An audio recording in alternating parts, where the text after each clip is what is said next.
You don't have to be great to start, but you have to start to be great. Selamat datang di Jendela Ruang Pikir yang dipersembahkan oleh John Robert Powers Indonesia.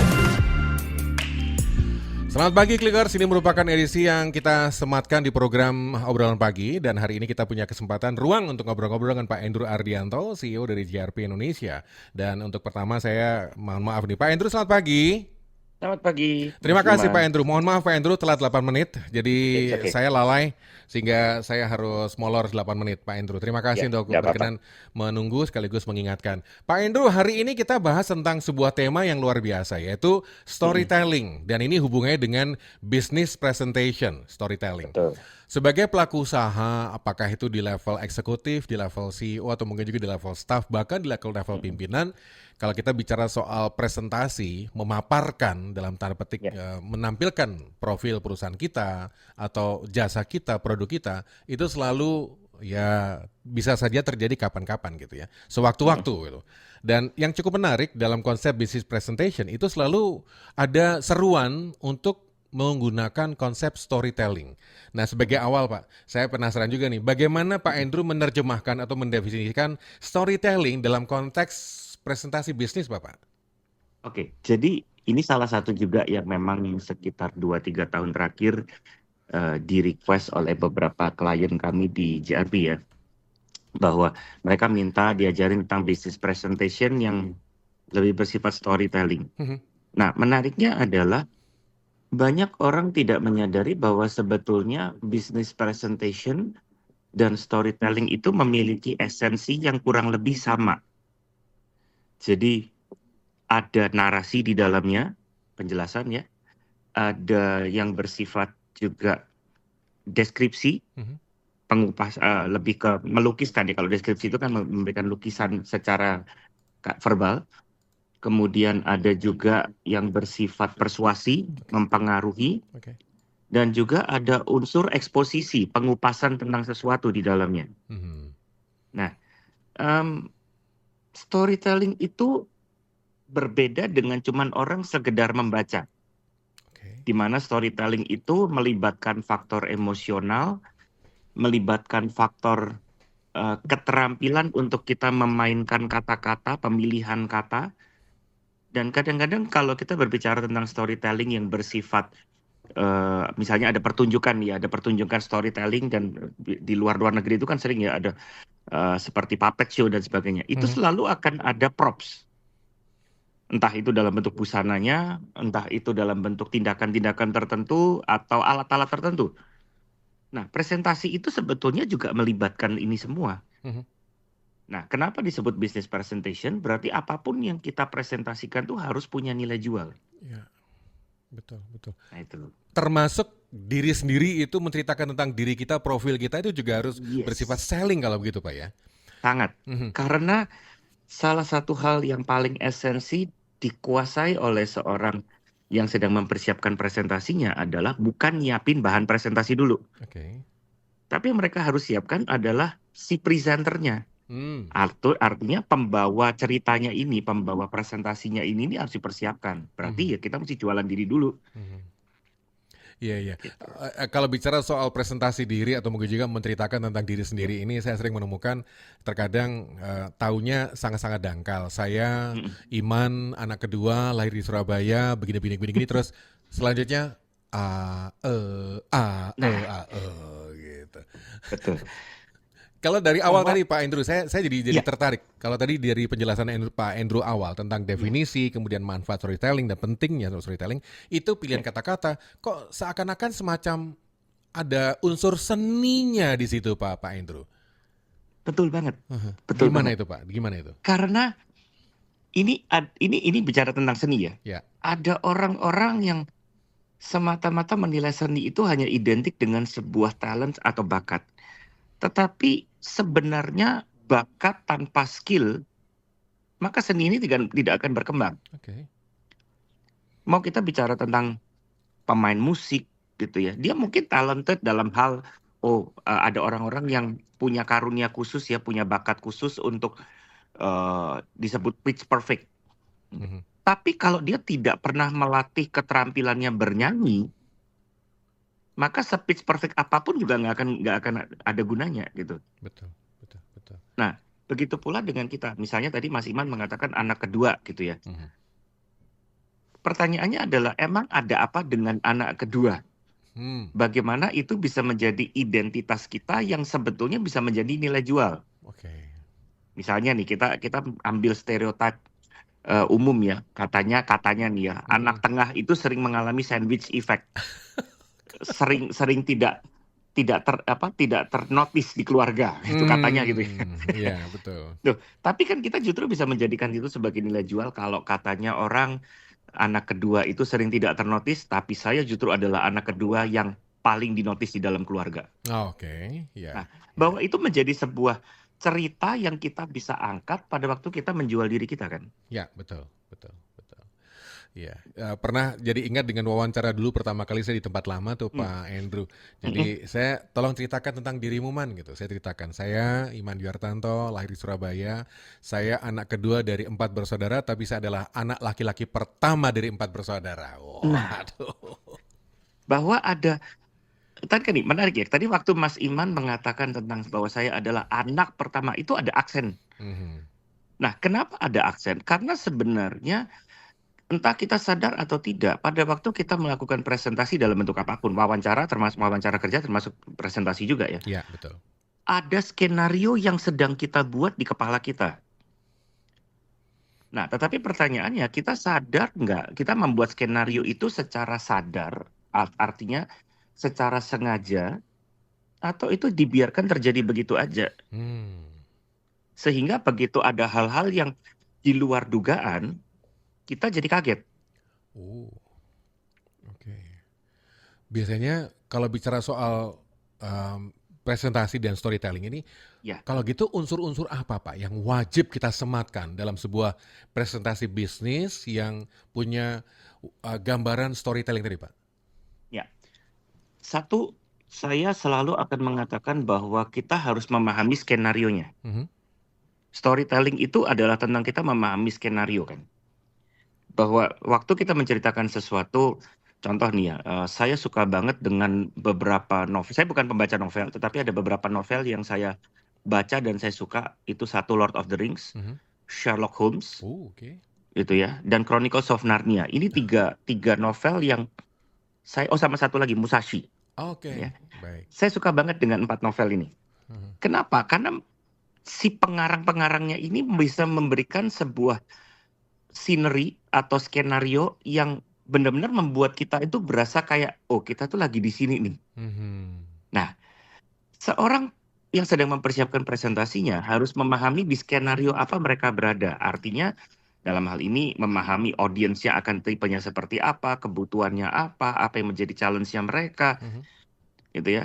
Sambil dia memikirkan kira-kira saya akan dihadapkan pada pertanyaan-pertanyaan seperti apa. Nah, begitu dia sudah bisa mengimajinasikan itu, dia akan justru lebih mudah untuk mengimplementasikan pemilihan kata, penekanan saya akan di mana, slide yang akan saya buat itu akan seperti apa. Jadi harus ada skenario di kepalanya Mhm. secara sadar, Oke. Secara gitu. sadar dan sengaja dibuat. Lalu bagaimana Betul. mengantisipasi supaya tidak terlalu dramatis atau over dramatisasi itu Pak? Nah, cara mengantisipasinya adalah kita rehearse. Mhm.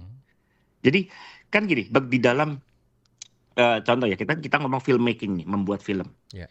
Waktu mereka membuat film, sebelum mereka mulai syuting, mereka harus latihan dialog dulu kan, Oke. para aktor dan aktrisnya ini. Dan ini disebut rehearse, bukan cuma sekedar praktis. Artinya bahwa mereka itu benar-benar seakan-akan berada dalam skenario itu, dan dia membayangkan. Nah, rehearse kalau kita lakukan secara sendiri, kita bisa lakukan dengan cara apa? Kita record diri kita sendiri. Waktu kita record, kita evaluasi, gitu kan. Oke. Mhm. Kita tonton sendiri, kita evaluasi, oke, apa yang sudah bagus dari presentasi saya, cara saya membawakan atau misalnya ternyata nada saya kok masih datar. Nah, itu Mhm. kita bisa evaluasi kan. Oke. Kalau kita jadi over dramatizing, kita pasti akan merasa sendiri kok. Artinya gini, kalau kita sendiri ngelihat presentasi kita lebay banget ya, Ya. ya berarti jangan-jangan audiens kita juga akan merasakan hal yang serupa kan. Aha. Nah, itu. Itu dia. Nah, kalau misalkan gimana Pak? Saya Ya. jadi pengen pendalaman ini. Mm-mm. Beda antara sebuah business presentation yang storytelling Mm-mm. dengan yang melulu data itu. Kadang-kadang orang selalu berlindung bahwa lo ini yang saya tampilkan adalah data dan Mm-mm. fakta. Nah, bagaimana menyeimbangkan antara Nah, kebutuhan storytelling dan data fakta tadi, Pak? ini good point. Karena gini, menyampaikan data itu kan tidak salah. Mhm. Tetapi ada audiens-audiens tertentu yang tidak perlu data yang sampai seperintilan itu. Oke. Apabila ini kita bicara tentang misalnya gini, kita presentasi seorang engineer presentasi kepada sesama engineer-nya untuk apa yang harus dilakukan, SOP dan sebagainya, maka dia harus menggunakan data yang seakurat mungkin kan. Mhm. Nah, tetapi kalau dia sedang presentasi tentang result dari proyeknya dia kepada seorang CEO nggak perlu tahu detail-detailnya. CEO hanya perlu tahu apa yang sudah dilakukan, prosesnya seperti apa, tantangannya seperti apa, Mhm. dan bagaimana mereka menghadapi problem solvingnya itu, Mhm. dan resultnya seperti apa. Oke.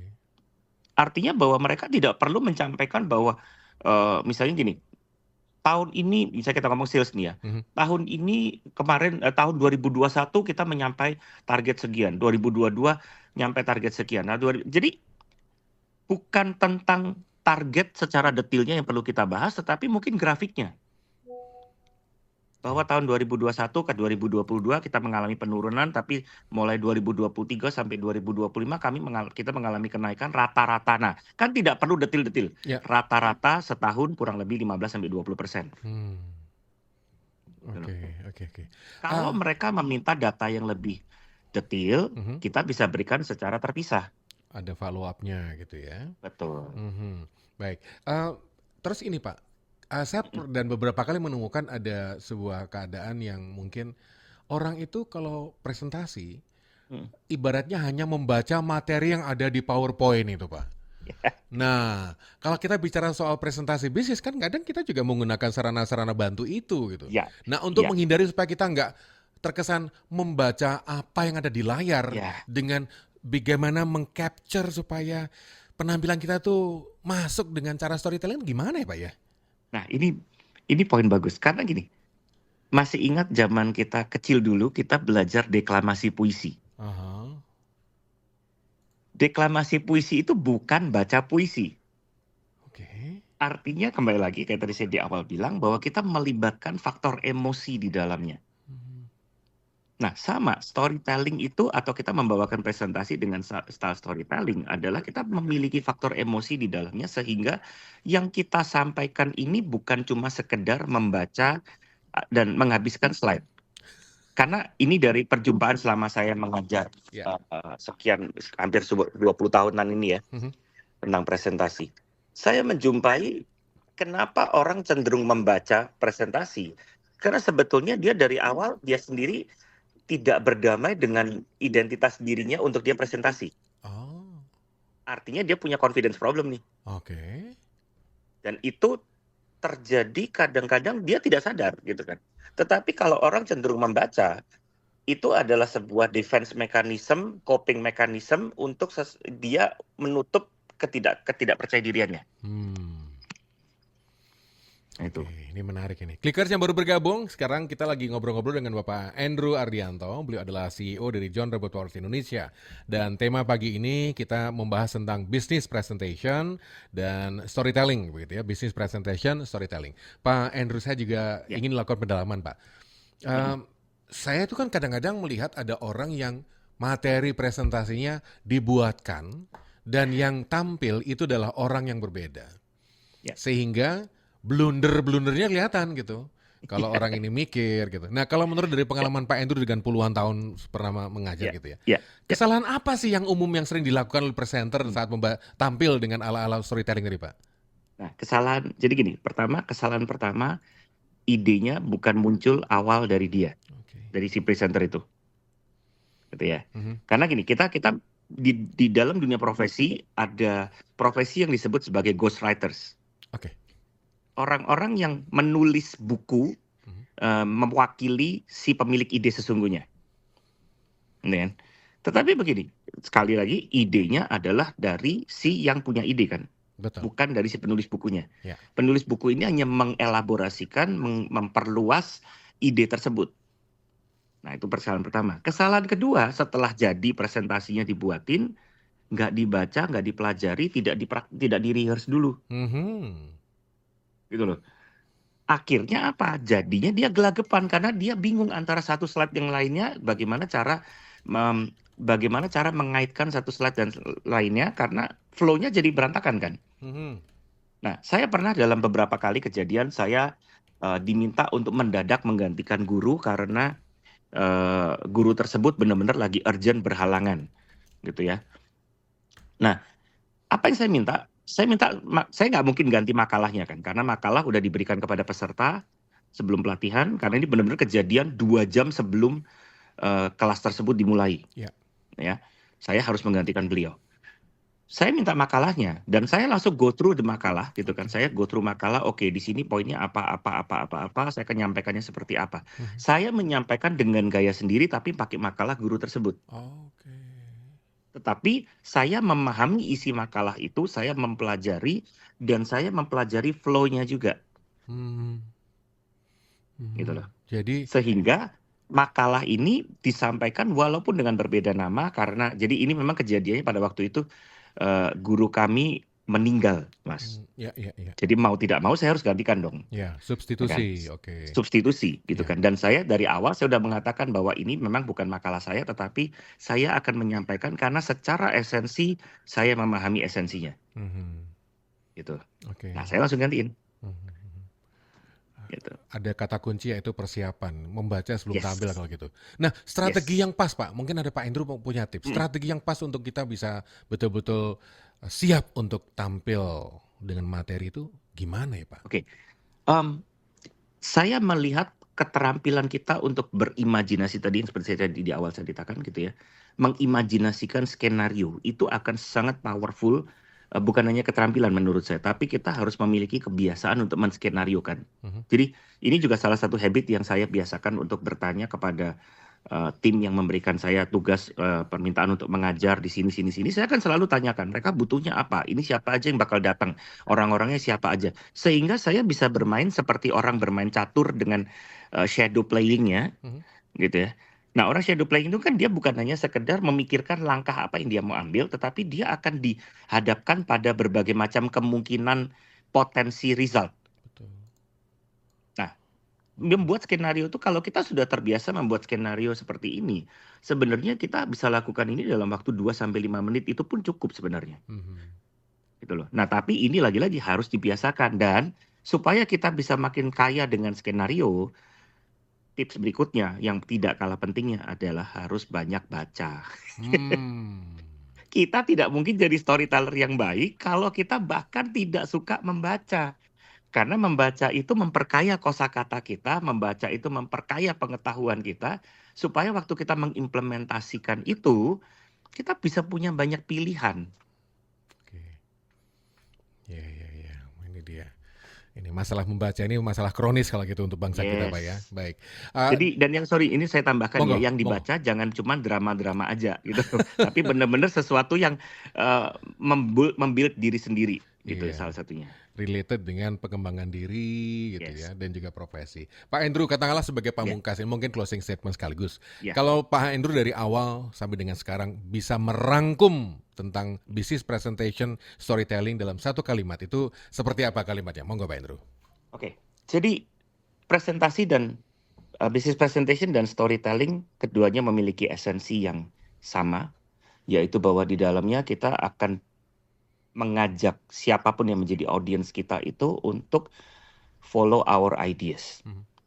Nah, keterampilan kita untuk mengelola diri kita, pemilihan kata kita, penampilan kita, vokal kita itu akan menjadi satu di dalam sebuah rangkaian storytelling tersebut.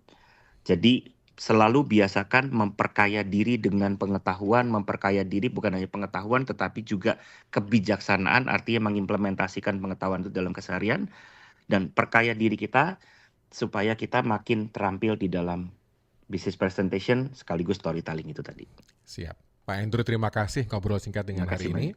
Dan sekali lagi saya mohon maaf terlambat untuk menghubungi No Bapak. problem. Matur nuwun Pak Andrew. Ya, terima kasih. Selamat have a good day. Sukses Mas Iman Pak dan clicker Andrew. semuanya. Nggih. Selamat pagi Pak Andrew. Terima kasih. Moga-moga. Selamat pagi. Jendela Ruang Pikir bersama rekan-rekan JRP Indonesia bersama Pak Andrew Ardianto, CEO JRP Indonesia, sedang ngobrol-ngobrol tentang business presentation storytelling. Minggu depan kita ketemu lagi ya.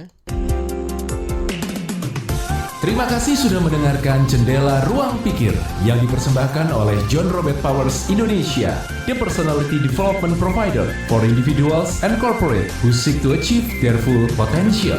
For more info, follow Instagram @JRP Indonesia.